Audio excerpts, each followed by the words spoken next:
It has been a little while since I last covered an episode of The Last of Us. I wanted to wait until there were 2 episodes out and then cover both of them in a video. I did record a video for episode 6 and 7, however. When I went to record the video for it using the game footage, I realised that my mind had added in things to the story that never actually happened, so I had to go back to the drawing board. So let's get into episode 6. I'll be talking about the events in the show for episodes 6 and 7 with my thoughts on them and changes from the game, so there will of course be spoilers if you haven't seen them yet. So episode 6 starts with a time jump. So it has been 3 months since episode 5, and it is now winter. So we have a man out hunting. They're returning to his cabin to find Joel and Ellie holding his wife hostage. Joel wants directions. They help them out and tell them what they want to know, and that they need to head west. But going west is certain death. They don't elaborate on this. The woman who was being held hostage at gunpoint had fed them soup, but that wasn't enough for Ellie, so she steals their rabbit too, kind of spitting in the face of the kindness of strangers. Personally, I'm not sure if it's a great idea to make the character you need to care about unlikable by possibly dooming the only kind and helpful people we have seen in this world by stealing their food in winter. Joel starts acting weird. Is he having heart issues? Is he getting sick? Are they going to alter the story and have Joel getting incapacitated through sickness, with Ellie needing to go off alone to find medicine? So far, they have removed a lot of the dangers of the world. There has been a lack of the infected, which I guess, because they are now a hive mind, is for the best. Otherwise, you would think there would be they would zerg them, except that didn't happen in the museum. Their change to the fungus leaves open a lot of questions. There also hasn't been any bandits in the world that we've seen. In Kansas City, that was the exception rather than the rule. Anyway, journey there. Anyway, they journey their way to the west and make camp. Joel, as usual, keeps watch while Ellie sleeps. However, whatever is happening to Joel takes its toll on him and he falls asleep. Luckily, Ellie finds him asleep at some point during the night and takes over guard duty. They pass the hydroelectric dam with not much of a mention, even though during this part of the game, this is where we would have met Tommy, Maria, and the events of this episode would transpire. But I'm guessing they didn't want to make another set, so instead the hydroelectric dam has no issues whatsoever and runs perfectly. So instead we just continue towards Jackson. They get stopped by some guards on horseback and have dogs with them. Now, they claim the dogs can detect the infected, but this isn't explained. Can they smell the fungi infection? But how would they do that? In the game, you could argue that they might smell some small quantity of spores being released by a person that's infected. Maybe. But in the show, they don't spread through spores. Could it be just because they inhabit a person that they might alter the biochemistry of a person, changing odours given off by the body? In which case, they would detect it in Ellie, but they don't. As they don't detect it in Ellie... What do you do when the actual parts break? And getting jammed in might cause trouble, but... Mike. As they don't detect it in Ellie, are detection dogs not effective? But the people of Jackson think they are? Or is Ellie's immunity different in the show than it is in the game? In the game, they needed Ellie's brain tissue in order to work on a cure for the parasitic fungus. The fungus still infected you, but didn't have the ability to control you. However, in 2017, researchers have found that antibodies can actually modify fungal infections and can protect through direct actions to fungal cells. And so fungal antigens can be used to create vaccines, which previously wasn't thought possible. So, has the show adapted to new information? Is Ellie's immunity now through her antibodies? In which case, the cure is very likely to succeed, although limited, with one person. But no reason to kill Ellie, if that's the case. So, obviously not then, as there would be no drama in the final episode, and everyone just gets along and the world is just fixed. This place gives him a second chance. Tommy and Joel reunite at Jackson. Maria then proceeds to inform the two newcomers that they are communists, which is a weird kind of greeting. Ellie most likely would have no idea what a communist is, due to it not really mattering when you're just trying to survive against the odds. Also, I'm not even convinced they are communists. Communism is about public ownership and being classless. Maria being in charge basically refutes that, as it should be a government that decides where to pool their resources for the people, not an individual. She should not be allowed to decide if Joel takes a horse, as that horse is a benefit to the people and a committee would need to be addressed. I mean, they chose for me to nitpick this. They didn't have to mention this thing, but as soon as you say something so specific, then, I'm going to question it and the world that you've created. Tommy shares responsibility for what he and Joel did in the past, which is antithetical to the game. In the game, Tommy questions whether it was worth surviving, given the things Joel had done, and those things give him nightmares. They don't want Joel to be painted as a monster, as they try to take back the things he did. Now it's Tommy, Tess, and Joel with a group of others that work together to survive by doing whatever they had to do. Before, Joel did what he did because he's a bit of a narcissist and only looks out for himself and his interests. As soon as you disagree with him, you're out. You're dead to him. It almost comes across as if they're trying to make Tommy the bad guy in this episode for not wanting to help Joel. I think in the game, this was done better. Joel treating his brother like dirt because he can't force Tommy to do what he wants, because he thinks Ellie is going to die at some point, and he doesn't want to have another young girl dying on him, even though it has been 20 years.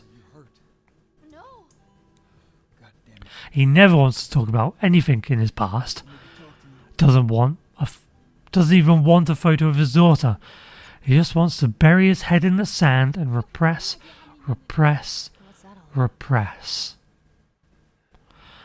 No wonder he's like a mass murdering scumbag. He talks about moving on, but that's precisely what he refuses to do. He doesn't want responsibility over her anymore. Over Ellie. Like, this makes sense in the game because they go from danger to danger. But in the show, they're heavily lessened any danger they've been in. It's also fine to put his brother in needless danger too. Remember that. Joel doesn't have to do it. Joel doesn't have to see a girl die again, and that is all that matters to him. It doesn't matter if his brother is expecting a child. That child can grow up fatherless. It's all the same to Joel. I think this could have still worked if they had added in a few more close calls by tightening things up and not giving so much runtime to things that don't matter. Boom and Frank shouldn't have been the entire episode, and it isn't really isn't really any reason for it to be an entire episode. Or they could have just added more episodes. It is starting to feel a bit rushed now. I feel I feel bad that I liked some of the slower areas, like the journey of Ellie and Joel getting to Kansas City, but then now it feels like wasted time. The whole sections with Kathleen also wasted time. The people of Pittsburgh were scary because you knew nothing of them or their intentions. Mystery works a lot better in most cases. Instead, we had Kathleen just being a very basic black and white villain. Joel breaks down, and for someone who is all about repression and never opening up, I'm not sure I understand what is happening here. Is he having a mental breakdown? If this was much closer to Sarah's death, I would think it would make more sense, as he could be suffering from that trauma with his unhealthy imprinting of Ellie, but after 20 years, that seems like a stretch. Well, I guess we're both disappointed with each other then. What do you want from me? Ellie is told that Tommy will be taking her the rest of the way, but she says she'll be only more scared with someone new, as everyone she has ever known has either died or left her. What are you so afraid of? She tries to talk about Sarah, but Joel, as usual, shuts her down because she's not good enough to know about his past. No one is, and he doesn't want to remember it either. Don't move on. Don't deal with pain. Again, this works better in the game, as they are then immediately thrust into a life and death situation, which makes him rethink things. Instead, the next day, Joel is waiting at the stables and lets Ellie decide, which is ironic as the game is all about taking away Ellie's choices. Joel teaches Ellie how to use a rifle on their way to the University of Colorado, which they reach after 5 days. The abandoned Firefly base has a map pointing to Salt Lake City, and as they go to leave, they get attacked. Joel is stabbed but manages to kill the attacker. They flee on the horse, and Joel collapses to the ground. Episode ends. This episode feels more like a setup for Season 2 rather than a fully fleshed out episode in its own right. It shows off Jackson and how that runs, shows off the life people have there. Dino shows up, but that is immediately shouted out by Ellie. Ellie is in fact a bit annoying in this episode. And there's also this weird moment in the episode where Maria tells Ellie she would make a good lawyer, which comes out of nowhere and makes no sense. Ellie doesn't know what a lawyer is, so she isn't just saying that to make her feel good about herself. And so it just comes across as weird. It felt badly paced. Not much really happened until the end. This isn't a game made by a AAA studio, so you don't have to just put in combat every 5 minutes because you're worried your audience might get bored because you perceive your audience of having the attention span of a fruit fly. But on the other hand, when you tell us that this world is dangerous, which is why people don't venture out and stick to their small little communities and don't trust anyone then you need to show there are reasons for that. Even if it's just little things like someone saying infected have been spotted at such and such place near Jackson and a bunch of extras run off with guns to deal with it. You would at least know that they are an ever-present threat, but you get none of that. I will give them this, that the stab wound is a lot more plausible for Joel to survive than having a rebarb skewered through you and not dying because there aren't any medical facilities. Episode 7. Ellie tries to help wounded Joel, but she knows he is in bad shape and needs medical attention. Or at least medication. We then get a flashback to Ellie's time at the Federal Military School. Ellie is being bullied because she doesn't have Riley there anymore to protect her. But then, Ellie apparently gives the bully 15 stitches after her brutal attack. I say apparently, as I'm guessing it's bravado, as 15 stitches sounds a bit much. She is then taken to the head teacher, who tells her if she doesn't sort herself out, she'll end up being a grunt to her bully, and that she should focus instead on becoming an officer, and then one day she'll be in charge of her bully.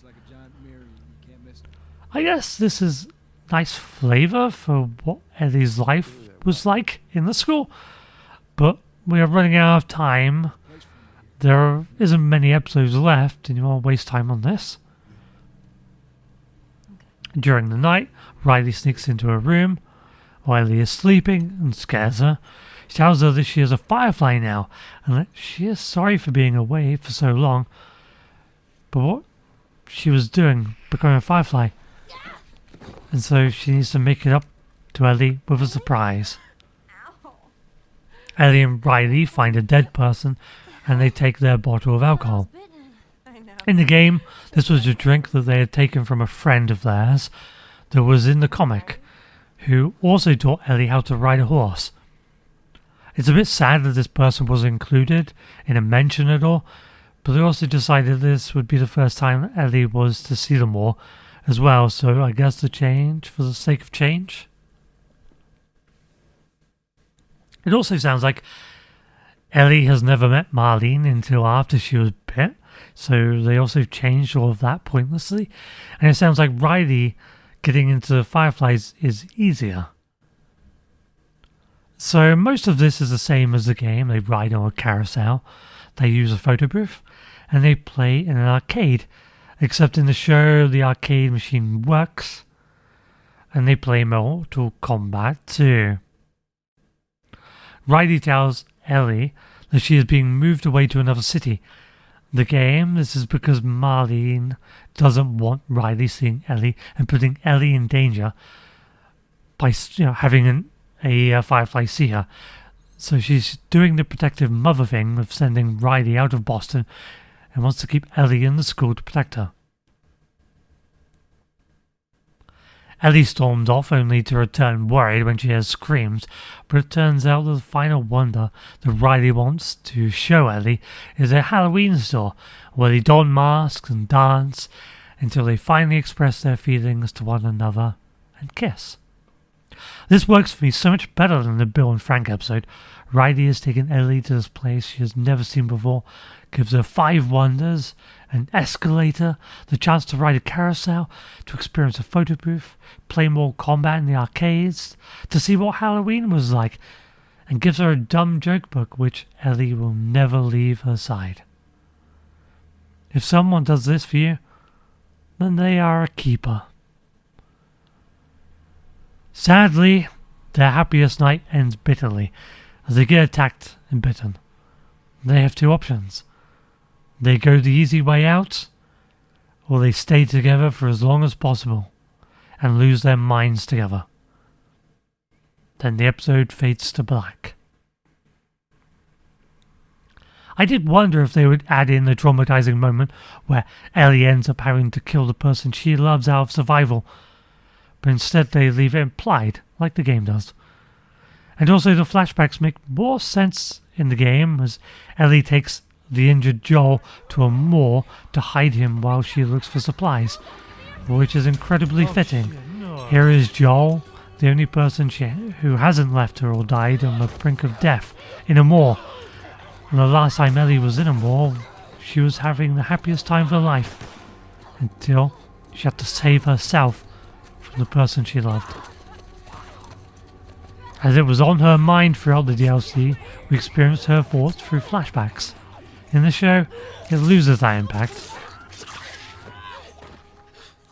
It was a good episode, but it is now coming apparent that if they stick closely to the events in the game, it ends up a lot better than when they add in their own original ideas, which I guess after Game of Thrones I shouldn't be surprised.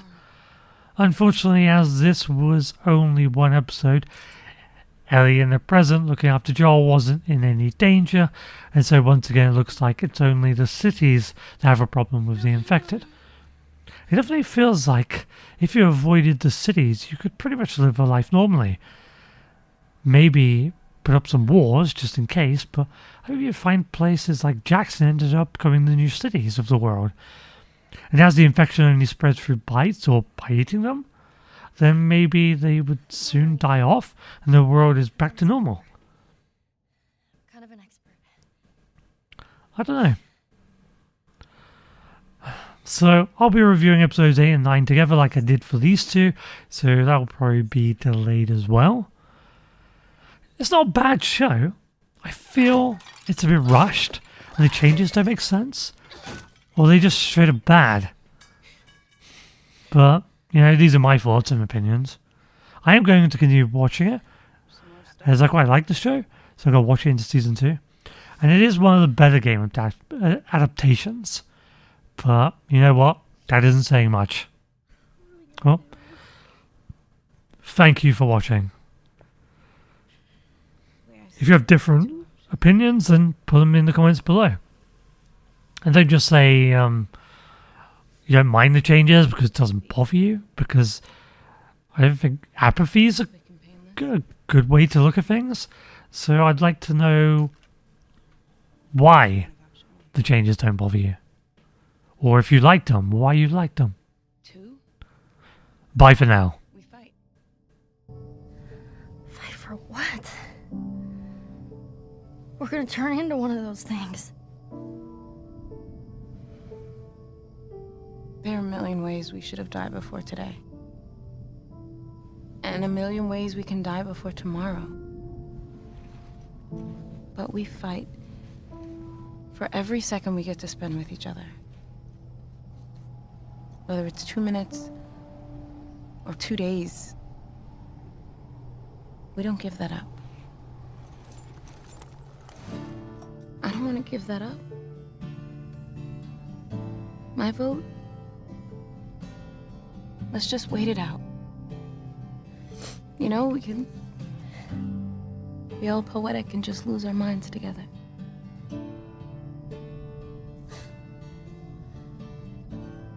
What's option 3? Sorry.